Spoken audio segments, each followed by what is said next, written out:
The jump in time works, it changes things up a bit. 50 years is a long time, but it helps with transitioning to new characters in a new setting. With New York 1938, I want to establish this time period so that you can see why I think this setting works well for the Joseph Joestar character. Prohibition started in 1920. That's when the 18th Amendment banned the manufacture, transportation, and sale of liquor. With this, there was illegal production and sale of liquor, rise in gang violence, and organized crime.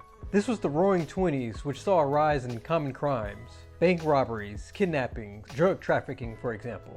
Prohibition ended in 1933, so gangsters couldn't make money off the illegal production and sale of liquor, so they went back to their old ways. They also turned to loan sharking, and a loan shark is someone who loans money at a high interest rate and uses threats of violence to collect on this debt. Now in New York, 1938, you still have the Great Depression. With the Great Depression, stock markets crashed, farms and homes were lost to foreclosure. In 1933, 25% of the labor force was unemployed, so things were pretty bad.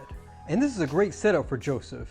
Joseph has the same Joestar spirit, he has resolved to stand up to evil, but the moment he used the Tommy gun, he demonstrated that he's different from his grandfather. Several things shape our traits, our personality, behavior, with scientists estimating that 20 to 60% of temperament is determined by genetics. Some say 30 to 60. In either case, Jonathan Joestar or Rena, they were just good individuals. And we see Joseph isn't much different. Another factor that influences our behavior, our environment. Some researchers claim that our environment accounts for 50 to 70% of our personality. Joseph used the Tommy gun, endangering other civilians. It shows just how much an environment can influence a person. Joseph wearing red is fitting. Red can mean war, courage, anger, love. Joseph is filled with emotions, a temper that he's trying to control. At the restaurant you see people, specifically the men dressed in nice fancy suits, but then compare that to JoJo and Smokey. These two are wearing something simpler, showing they're not like the rest of society. The guy JoJo had conflict with, he reminded me of a shark, mainly because of his sharp teeth, so I kind of thought it was a play on a loan shark. And when he said, "You let that stinking animal in a place like this," among some other terrible things, he was referring to Smokey. Segregation was during this time period. This was a law to keep white and black people separated. So you had separate schools, public parks, theaters, restrooms, cemeteries, residential homes, and anything else. There were also lynchings. This was when whites would hang black men in trees. Lynchings occurred way before this time period, but it was still around. So the victim was killed, photos were taken for the newspapers, postcards. The victim's body parts could be given to spectators. I'm not completely sure Smokey's race and nationality, but knowing this helps to understand the 1938 time period. We can also infer that Joseph and Irina don't let society decide who they can associate with. Strangely, seeing the stone masks, I was reminded of the movie Aliens. In the first Alien movie, we had a single alien that the stone mask shares a minor visual resemblance to. In its sequel, Aliens, there are many more aliens. Legacy is a theme so far, and there seems to be a contrast between both JoJo and Dio's legacies. Jonathan's legacy lives on biologically in the form of Joseph, his grandson. Also, his legacy is remembered by Speedwagon and Irina, who continue to be good people. Dio's legacy lives with Strizo, a character he has no biological ties to. Dio's legacy has inspired Strizo to do what's wrong. This episode and episode 10 mirrors the past episodes to some degree, from a shot of Jonathan and Joseph, to Strizo harming a woman just as Dio did. It was the same thing when Strizo was about to die. I was reminded of the scene with Jonathan Joestar and Bluford. Bluford is another character who was once good, on the verge of dying because Heyman was destroying his body. And the theme of fate and destiny was in that episode as well as this one. In that episode it was stated, "What a bizarre fate." And in this episode, Strizo said, "Your destiny is already written." The bridge scene reminds me of the 2002 Spider-Man movie to some degree. Green Goblin, Spider-Man's nemesis, was threatening Mary Jane, the woman that Spider-Man loved. Except in JoJo's Bizarre Adventure, Strizo threatened a woman that JoJo didn't know. Joseph shooting into the diner, endangering civilians, threatening a civilian, even forgetting that he called the woman an ugly chick. I'm kinda getting a Dr. Jekyll and Mr. Hyde influence. Dr. Jekyll is a fictional doctor with inner chaos evil. He develops a serum to suppress it. Instead, it transforms him into Mr. Hyde, an alter ego that acts on that evil. The book came out in the 1800s, but the first film adaptation was a 1931 horror film, which is 7 years before this 1938 setting in JoJo's Bizarre Adventure. When the woman licked Major von Stroheim's facial cut, I had two thoughts. There is some evidence that supports licking wounds as a way to promote healing. There's also some evidence against it as well. The other thought is because animals lick their own wounds, Stroheim had the woman lick his wound as a way to treat her like an animal. Of course, he could have gotten pleasure out of it or enjoyed taunting her. Major von Stroheim gargles a lot and it looks like he's gargling water. So gargling salt water helps with mouth sores and sore throats. I'm not sure if he's dealing with some kind of inflammation, but it's worth pointing out. This is just me, but the pillar that San Viento was in, it reminded me of a tree. I actually thought it was a tree back in episode 10. It looks like a twisted version of a tree with stone roots. It could also be the coloring that helps give that impression. With Speedwagon, I'm pleased that he's alive. But what's interesting is that he's in a straitjacket as opposed to handcuffs. Straitjackets are used to restrain people who may harm themselves or others, but I'm reminded of scenes in other movies where someone who is insane is placed in a straitjacket. Going back to another James Cameron movie, Terminator 2, Linda Hamilton's character, Sarah Connor, knows about an apocalyptic future where machines wage war against humanity. She survived an encounter with one of those killer robots, and eventually got put in a mental prison facility. The professionals there didn't believe anything she had to say, so even though Speedwagon isn't dealing with therapists, there are still some similarities. Speedwagon survived a dangerous encounter, witnessed something that is a threat to humanity. Even some of his reactions and dialogue shows how traumatized he is, and no one listens to him. I love the contrasting in this series. JoJo tried to sneak into a facility with an awful disguise, and he got caught. He had to try a different way. Compare that to San Viento. He found a way to slip out of that chamber without anyone realizing it. And with the way his body can be torn through and regenerate, San Viento reminds me of Majin Buu from Dragon Ball Z. He also reminds me of the T-1000 from, you guessed it, Terminator 2. The T-1000 from Terminator 2 is a cold-like killing machine capable of sneaking around without people realizing it. A common statement or idiom is, you look like you've seen a ghost. It generally means that you're terrified. The phrase especially works well when a character sees another character from the past. In this case, we have a character from the past, San Viento, who terrifies Speedwagon, so the ghost expression fits him perfectly. JoJo and San Viento's differences are hilarious. At one point you have JoJo being silly. He's playing tag with San Viento.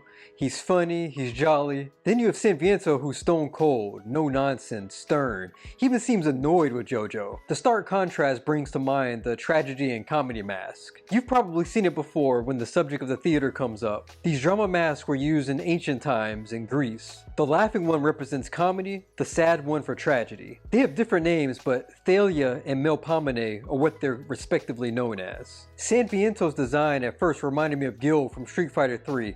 At least that's where I remember him from. Then I realized the design was more of a Greek god or even a Titan design like Atlas. Even the way San Viento posed gives that impression, like he's Mr. Olympia, which is the winner of a men's bodybuilding contest. And Olympia goes back to Greek mythology. Joseph Joestar having Speedwagon and Major von Stroheim in his corner, it brings back memories of Jonathan Joestar having Speedwagon and Zeppeli in his corner. So it's kind of poetic. This episode was a bit of strategy. It was like a chess match between JoJo and San Viento. JoJo punched him and that didn't have an effect. San Viento countered. JoJo tried the knife. San Viento's skin was like rubber and absorbed that in JoJo's kick. JoJo then adapted and pretended to be unconscious so San Viento would absorb him. So what this brings to mind is, you guessed it, ancient Greece. It's believed that Greeks and Trojans were at war. However, the story goes that a large wooden horse about 25 feet in height, the Trojan horse, was constructed. The Trojans brought the horse into their city, a sign of victory.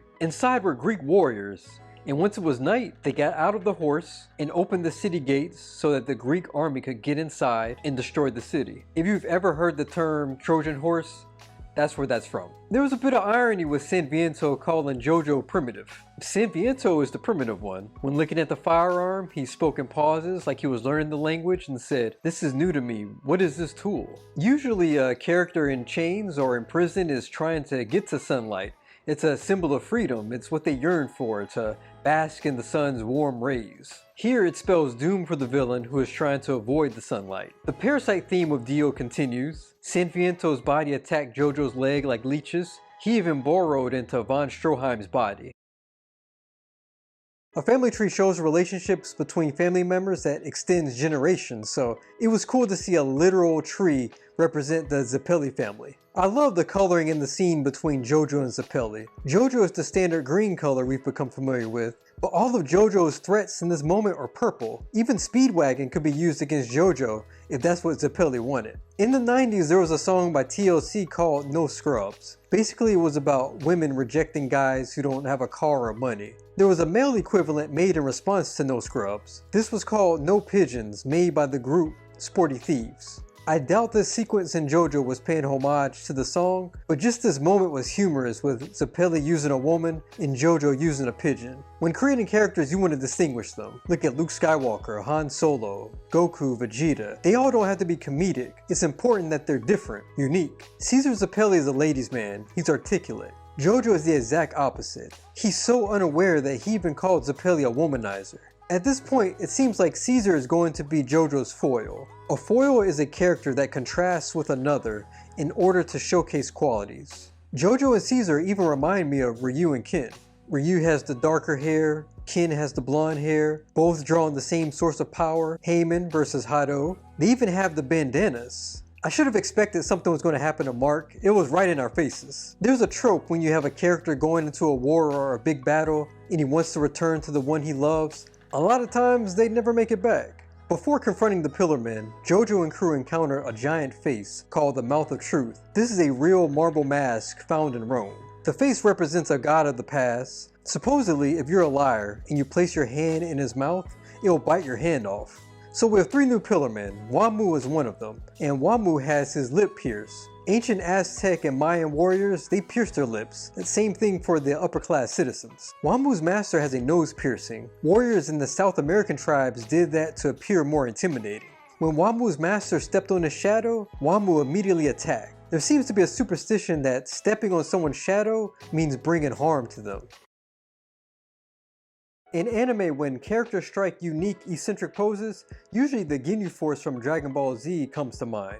With the 3 Pillar Men, however, something else came to mind. I'm reminded of the 90s, specifically Madonna's Vogue video where her dancers pose in unique, eccentric ways. Monogramming is when someone has their initials placed on clothing. You can have monogram jewelry. They can look like your initials, or your initials can be woven together to create a unique design. JoJo monogrammed his clacker. Clackers were around in the 60s and 70s. They were so popular that there was an annual competition in Italy. Clacker toys could be used as weapons.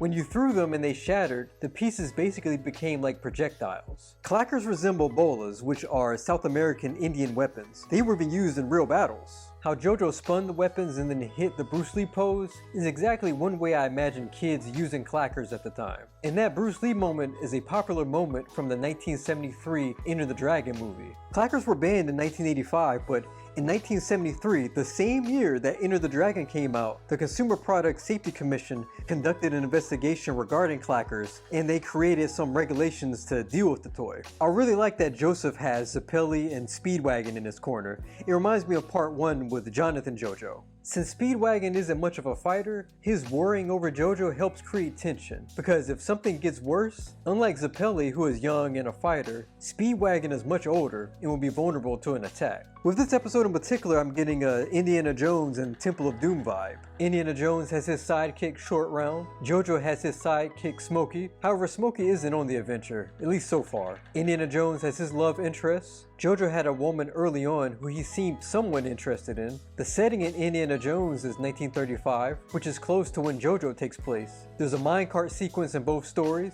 There's also a battle in a temple or temple-like setting where the main villain is located. The main villain from Indiana Jones can rip out the heart. Wamu, one of the villains in JoJo, places a ring in JoJo's heart. JoJo and Wamu have their similarities, but the pillar was used to show the huge difference in their strength. JoJo showed tremendous speed with the clackers. You could barely see. JoJo's cleverness was the only way he could land an attack. JoJo's attack only caused the clacker to make a small crater in the pillar. Now look at Wamu. He moved his hands faster than JoJo. He didn't have to use a sneaky tactic. He created a whirlwind that destroyed the pillar. And while JoJo's attack only scarred Wamu, JoJo almost died from Wamu's attack. So JoJo played possum to get away from Wamu. Possums are known to play dead around around predators. However, there is a predatory version of playing possum. There is a fish, Nimbochromis. They lay at the bottom of lakes, pretending to be dead. When smaller fish get close, that's when the sleepers make their move. I'm reminded of that with JoJo. He was laying on his back and used reverse psychology on Wamu, but the way JoJo was laying there, thinking I almost got him, I can't help but think of the fish.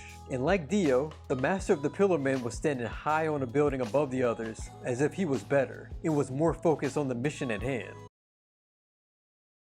Lisa Lisa has a great introduction. She goes by Lisa Lisa, but as Caesar said, her true name, upbringing, family, and reason for studying the way of Haman is a complete mystery. Her mysterious background is further symbolized by a mask. Wearing masks is a tradition established a long time ago in Venice. It gives anonymity, and it made people, regardless of their social class, equal. When we first meet Lisa Lisa, we think she's a guy who's a gondolier. Then we see her mask. I thought she was wearing a Pierrot mask. Those masks tend to have a single tier, and on her mask in particular, the right side, it looks like there's 3 tiers. Her mask also looks like a jester mask without the bells. Lisa Lisa is also the name of a band, specifically Lisa Lisa and Cult Jam.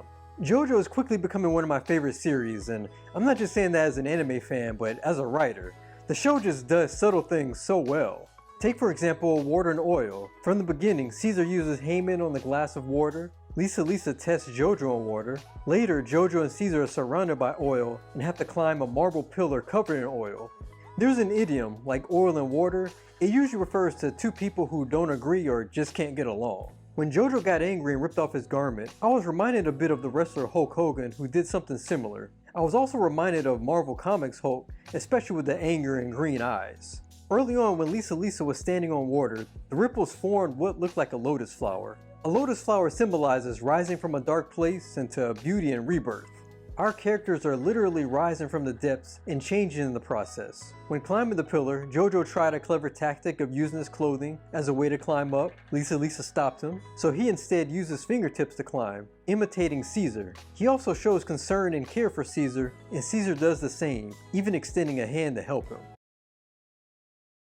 When Caesar was training with Messina, they were high above on a tightrope. It seems to mirror Baron Zeppeli from back in episode 7. Baron was told to prepare for the most advanced training, while Caesar, on the other hand, was completing his training. AC/DC is first seen with his foot plunged into logs. It seems appropriate because I get a pincushion theme with AC/DC's design. He has nails jammed into his shoulder armor like a pincushion. This symbolism continues on with AC/DC walking over the spikes, and he has spikes in his thighs at one point. The art of war was referenced in this episode, and I believe the quote is specifically, "Every battle is won before it's ever fought." The tactics made ahead of time are how the victors are decided. When JoJo paid his respects to Logs, he secretly tied the string to Logs' corpse. He was already planning before he threw a punch. However, what's just as interesting is the episode told us JoJo was going to win. The green and magenta colors make their return, showing JoJo and AC/DC are complete opposites. Green for JoJo and magenta for AC/DC. When JoJo and AC/DC are in the arena, the spikes underneath their feet are a neutral color. They're gray. That changes the moment JoJo blocks AC/DC's attack. The spikes turn from gray to green, JoJo's colors. The sky was magenta, AC/DC's colors. He definitely had great power and years of experience, represented by the vast sky, but the battlefield, the ground underneath AC/DC's feet, was JoJo's to control. A few episodes ago, JoJo said a wedding ring, talk about a morbid sense of humor. There's a callback to that, and it shows how vindictive JoJo can be considering he tied the string to Log's middle finger. Some people do wear their wedding rings on their middle fingers. Some say it symbolizes balance and responsibility. If that's the case, JoJo may feel that it's his duty or responsibility to eliminate AC/DC. Crying has medical benefits. It regulates emotions, reduces stress, helps improve mood. Research shows that the parasympathetic nervous system and oxytocin are active. Oxytocin is a hormone that helps create an anti-stress vibe. So with the Pillar Men so far, we have Wamu, who represents wind, AC/DC represents fire. My guess is Vars is going to represent earth. I'm hoping it's Earth because then it's going to be a reference to Earth, Wind, and Fire, the musical group. JoJo had a single string and tried to trap AC/DC. AC/DC had a legion of tentacles that he used to surround JoJo. It's reminiscent of a trap where acid or water is coming out of the pipes and flooding a chamber where the hero is trapped and has to find a way out. Prisms and wavelengths kept popping into my mind during this episode. The way JoJo was presenting his barriers, they had different sides to them. It gave me the idea of a prism. Then AC/DC's tentacles formed what looked like a continuous beam of light dispersed by a prism. This wavelength appearance could be symbolic of the power between them both. It's as if we're seeing their strength on a spectrum. As JoJo proclaimed victory, there was an interesting moment. As he monologued about human progress, there was a shot of the winged lion. The Lion of St. Mark represents power. In this moment, human progress is power. It's what JoJo represents. He has an edge over the Pillarmen. That power is further demonstrated when JoJo has AC/DC restrained. AC/DC's only means of escape is sacrificing his human form. I don't know if that was his true form or a transformation, but it wasn't enough. JoJo has great power now. The Parasite theme continues with AC/DC.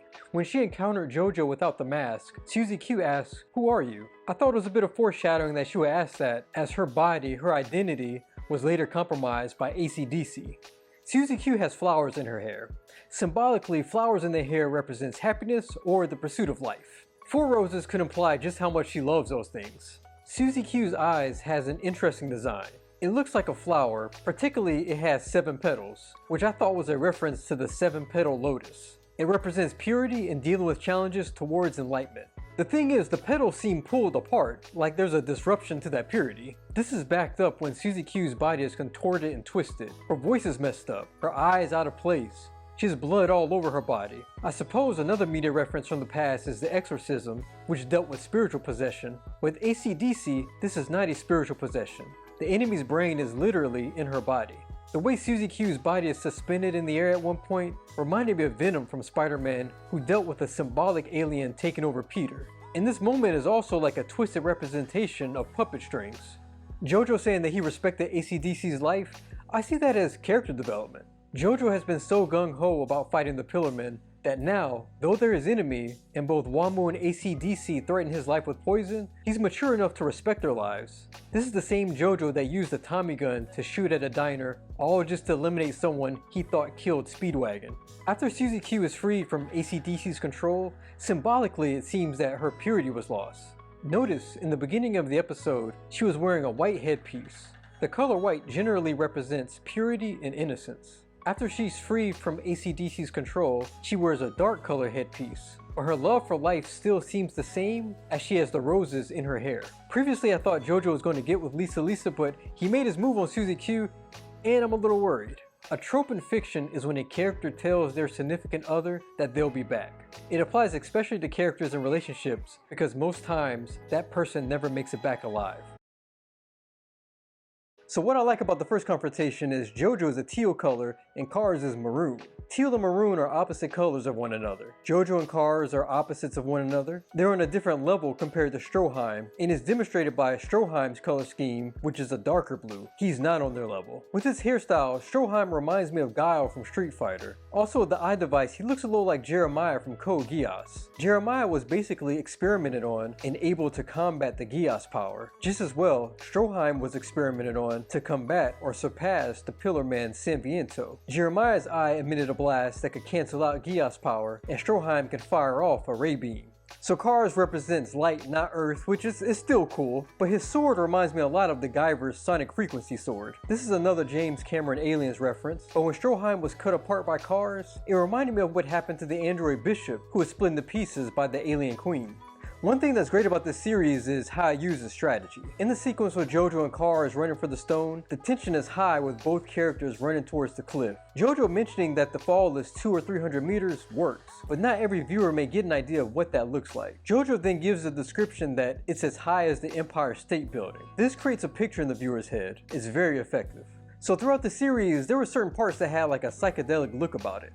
Writing is more of my field than art, but it looks like abstract art is superimposed over certain scenes. Abstract art is when artists use abstract elements like shapes and colors. Artists aren't drawing a person like in a typical painting. What's interesting about these Pillarmen, Kars in this instance, is that he seems to value life. For example, he previously saved a dog from getting ran over by a drunk driver, and now he propels himself to avoid crushing a flower. Cats are known for being picky eaters.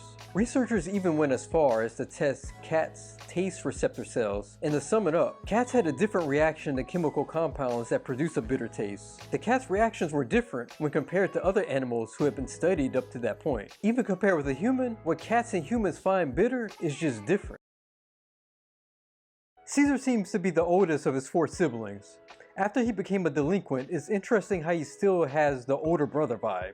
In this scene, notice his gang. Caesar's position in the foreground, making him seem like the leader and the big brother. So I get the feeling his protective, older big brother nature didn't go away. The episode is called Young Caesar, so could it be that Caesar's still that young teenager who watched his father die? The old Caesar would have followed Lisa's orders to avoid fighting Wamu. Young Caesar, that delinquent who did what he wanted, seemed to have re-emerged, or he could have been emotional because he wanted revenge. When Wamu cloaked himself, he reminded me of the Predator, but there are real-life invisibility cloaks. In 2019, a company called Hyperstealth Biotechnology designed quantum stealth. It's a thin material that bends light, making it an invisibility cloak. There's even cloaks that make people invisible to security cameras. The way Caesar posed, it reminded me of Saturday Night Fever, which makes sense as this series draws inspiration from various parts of culture. Caesar going off to face danger was similar to the character of Bobby in Saturday Night Fever, who was emotionally distraught and got on a bridge, endangering himself. The character of Tony tried to stop him, but Bobby ended up falling off the bridge and dying. The color schemes are what bring this scene to mind. Bobby wore a blue suit, as blue as Caesar's color scheme. The leader of this group, Tony, wears a white suit, as Lisa, the master, wears white. And Double J, another character who tried to stop Bobby, wears brown, just like JoJo wears brown. So with Caesar, I'm going to apply a quote from The Art of War. Ground which can be abandoned, but is hard to reoccupy is called entangling. From a position of this sort, if the enemy is unprepared, you may sally forth and defeat him. But if the enemy is prepared for your coming, and you fail to defeat him, then return being impossible, disaster will ensue. This was Wamu's territory, and he wasn't caught off guard. If Caesar had stopped Wamu from retreating inside the hotel, it's possible he could have won. Instead, he went deeper into enemy territory, and he died. With the abandoned hotel setting and the slab of rubble falling on Caesar and forming a cross, I'm reminded of a monastery that houses tombs. When I saw the blood trail under rubble, I was reminded of the idiom "get blood from stone." This means an impossible task or hard to accomplish. JoJo said, "Caesar, where are you? Where are you sleeping? I'll find you, I'll dig you up." This was going to be an impossible task for JoJo, just as it was an impossible task for Caesar to defeat Wamu. The episode is called 100 Against 2, and it opens with a shot on a cobweb. When you think of webs, prey are usually trapped and they're at the mercy of the spider. JoJo and Lisa were in the inner chamber where they were surrounded not only by cars and Wamu, but by 100 enemies. JoJo and Lisa would not have survived if a fight broke out. Notice Lisa was wearing shades. She's indoors and is not well illuminated.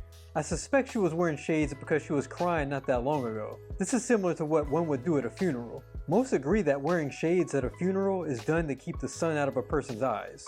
Another reason is due to puffy or red eyes. It could also be because of having trouble controlling emotions and needing a break from looking at other people in the eyes.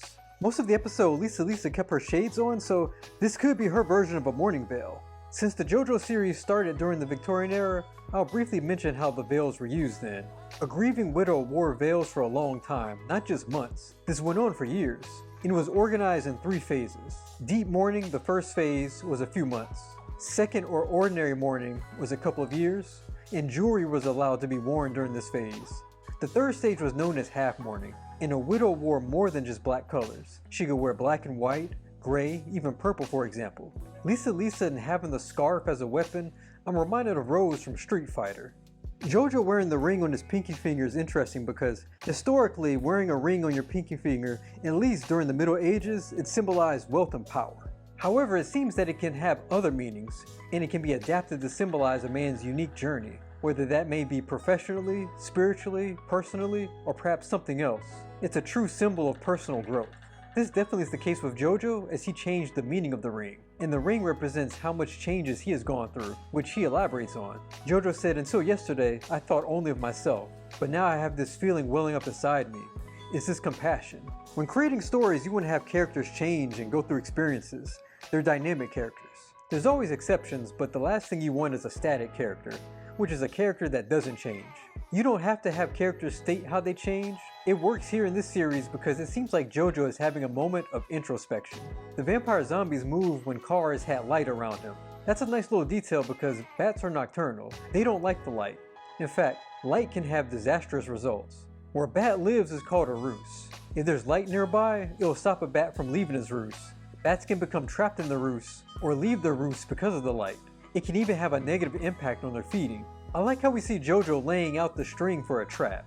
It not only shows that the enemies could see it, but it's almost like we the viewers have progressed and can see JoJo's technique clear as day now, unlike the first time he used it. When Wamu stood his ground and looked at the horses in the eyes to stop them, some research came to mind. Researchers at the University of Pennsylvania School of Veterinary Medicine, they did a study and they concluded horses and ponies were no more wary of being caught by someone looking them in the eye. In fact, whether or not the handler avoided eye contact while in the pasture had no influence on how successful they were in catching the horses. JoJo goes through a range of colors, a purple-green combo to dark blue and pink. It could mean JoJo is experiencing a rush of different emotions. He's still dealing with the loss of Caesar. He's going to face Caesar's killer, who's a pillarman, so he's probably a little bit nervous, a little anxious. He even said about the hammer, if Wamu gets to it first, things will go from bad to worse. He and Lisa are surrounded by an army, so he probably has some fear. If you look at his face, he's showing concern, worry. He even has some sweat on his face. Now contrast that with Wamu, who cycles through far less colors than JoJo. He's not worried. He is JoJo on the ropes. He almost looks bored, calculating what JoJo will do next, because he knows JoJo is going to do something. In those last few seconds, a smirk almost forms when he asks, what will our brilliant boy's next move be? Wamu gouged out his eyes. In real life, blinding was typically done as revenge or torture. The Massachusetts eye and ear researchers conducted a study and learned that those who are born blind, their brains create new connections to compensate for not being able to see. So they get a heightened sense of hearing, smell, and touch, even memory and language. Using MRI brain imaging techniques, they observed two groups, 12 people with early blindness and 16 without. For the scans of the blind individuals, their brains showed structural and functional connectivity changes, including evidence of enhanced connections. The brain actually rewired itself. The gladiatorial arena where the Roman games took place were called Colosseums. These were amphitheaters. It could hold over 40,000 spectators, and these spectators could be protected from the sun thanks to the awning. The irony in this series is that this chariot duel couldn't take place in the daytime. Even if there was an awning, the battleground would still be exposed to the sun, so Wamu wouldn't have had a chance. The amphitheater is circular like most are, but with the fire pit at the center and the design elements, a roulette wheel comes to mind, especially the way the iron ball circles around the amphitheater. When Wamu uses his banking shot, two phrases come to mind. The first is, what goes around comes around. That means having to deal with the consequences of one's actions. If you treat someone bad, then someone is eventually going to treat you bad. In this case, the attack came from behind, hitting JoJo in the side. JoJo uses a similar attack that proves more fatal than Wamu's attack. The second phrase that comes to mind is, ironically, an eye for an eye. That basically means the punishment is equal to the offense. JoJo was hit by the iron ball, and now so was Wamu. When discussing Wamu, Lisa said, he's banking his shot like playing pool. The iron balls fired by these crossbows are colored gray. However, when we see JoJo's shot, the ball is colored black, like the 8-ball. In episode 22, I mentioned the phrase, what goes around comes around. Well, it happened here too. Out of respect, Wamu spared Caesar's final gift to JoJo, which was the antidote. And now, out of respect, JoJo is easing Wamu's pain. It's a great character moment because in episode 20, JoJo said that he would show Wamu and cars no mercy. JoJo saluting Wamu gave off soldier vibes. A lieutenant colonel wrote, the inspiring example of many decorated combat veterans who respected their enemy and resisted hatred make a strong case that hate is not a necessary component of successful soldiering, and that soldiers can effectively perform their wartime duties without relying on dehumanizing their enemy. A master sergeant and lieutenant colonels wrote, the Geneva Conventions encompass standards for humanitarian treatment in combat and recognize the basic human rights of everyone, including enemy non-combatants, the disarmed, wounded, prisoners of war, and civilians. Soldiers treat enemy persons with dignity and respect. Wamu was wearing a garment for battle. His chest was pierced with blades. Body piercing has an interesting history. For the most part, it's suspected that in ancient Egypt, Only the pharaoh could pierce his navel because they were greatly revered, and that anyone else who did pierce their navel, their punishment was death. Julius Caesar, he had his nipples pierced. You had Aztecs and Mayans practice septum piercing. So Wamuu having body piercing, it's a small detail, but it helps flesh out JoJo's world. Wamuu has a code of honor which makes him a fascinating character and not a typical villain. Although he swore himself to Cars, by attacking the vampires going for JoJo, in that moment, he showed how different he was from Cars. And the icing on the cake was the drill horn on his head snapping, symbolizing that he was more human than Pillar Man. JoJo has always been great about contrasting characters, and it continues here. We learned Wamuu has a code of honor. Cars, on the other hand, we thought he had a code of honor, but he had been concealing his true nature. And when he removed his head wrap, it's as if he was revealing himself. He's nothing like Wamuu, which he reinforces when he asks, "Why would I duel 101? All I'm after is the redstone so I can become the ultimate being." Notice with Cars, Wamuu, and AC/DC, their eyes are the primary colors. AC/DC has blue, Wamuu has green, and Cars has red. The fact that Cars has red eyes signifies his obsession with the red stone. Even back in episode 21, when Lisa threatened to destroy the stone in order to get a duel, Wamuu found some amusement, unlike Cars. This is his entire purpose, and he has his eyes set only on the stone. On the subject of war, it is possible for enemies to become friends. In real life, there were two soldiers, John Rich, a United States Marine, and Takeo Sato, a Japanese Imperial Navy officer. These two met during World War II. The location was Saipan. Mr. Sato's snipers would hide in caves and shoot at American soldiers. Part of the cave had collapsed from an American naval shell, and Mr. Sato was buried. When he got out, there was a gun already aiming at him, but Mr. Rich got there just in time and said, "Don't shoot him." Mr. Sato was captured and was sent to a prisoner of war camp. Mr. Rich had a home base nearby, so he visited, and as he said, we became friends. After the war ended, Mr. Rich visited Mr. Sato's family to tell them that their son survived. Time passed, and Mr. Rich's son talked about how they all used to go swimming together and go-karting. "Takeo's a great guy, one of my best friends," Mr. Rich said, grasping the hand of the man who was once his captive. Wars end, people can get along right if you treat them right. Cars talking or taunting JoJo while JoJo is pulling on the rope to keep Lisa from falling, it brings to mind the classic superhero tropes. The superhero tropes being the villain monologuing, or the hero caught in a death trap of sorts. The current year in this series is 1938, which is the same year the iconic superhero Superman was published. So my theory about JoJo and Lisa getting together, oof.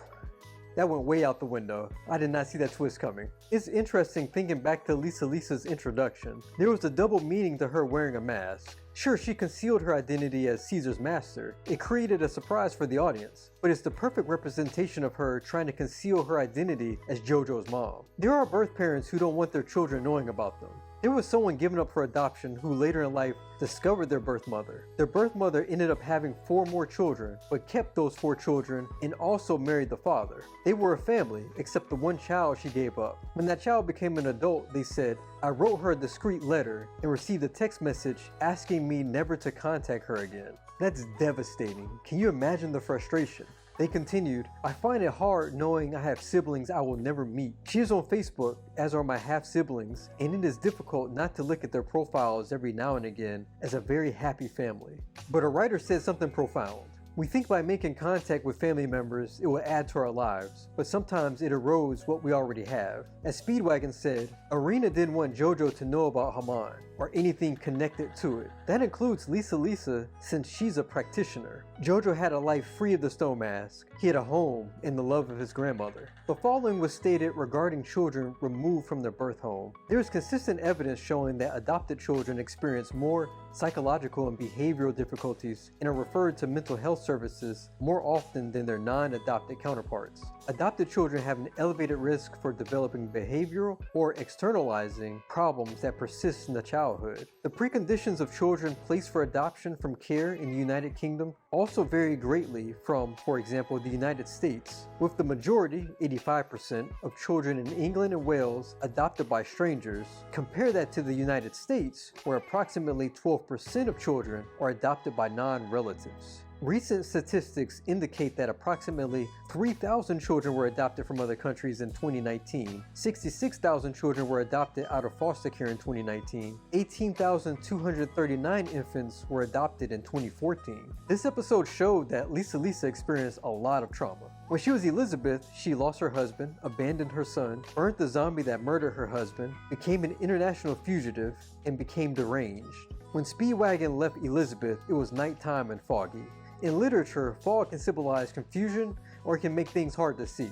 This fits Lisa or Elizabeth because I think she's going through a lot of things right now, contemplating a lot, questioning why things had to happen the way they did. In real life, there's a symptom of depression called brain fog. It can affect your ability to think clearly. When we saw George Joestar in action, it was among the clouds in daytime, and he was called a hero. When we last saw Elizabeth, it was on land at nighttime in a foggy area. She was known as a fugitive. As we know, fog is a cloud on the ground. We next see Elizabeth in the daytime, reborn as Lisa. Notice we don't see what Lisa is standing on, but we know for certain that she's surrounded by water. It gives off vibes of water baptism. The King James Version of the Bible mentions, "Your eyes are windows into your body." In the statement, "the eyes are the windows to your soul," has been credited to William Shakespeare. Regardless, I bring this up because Lisa is wearing her signature shades. In essence, she has put up a wall, preventing anyone from really getting to know her or her past. And the fact that there's no one else in sight solidifies this. She's alone.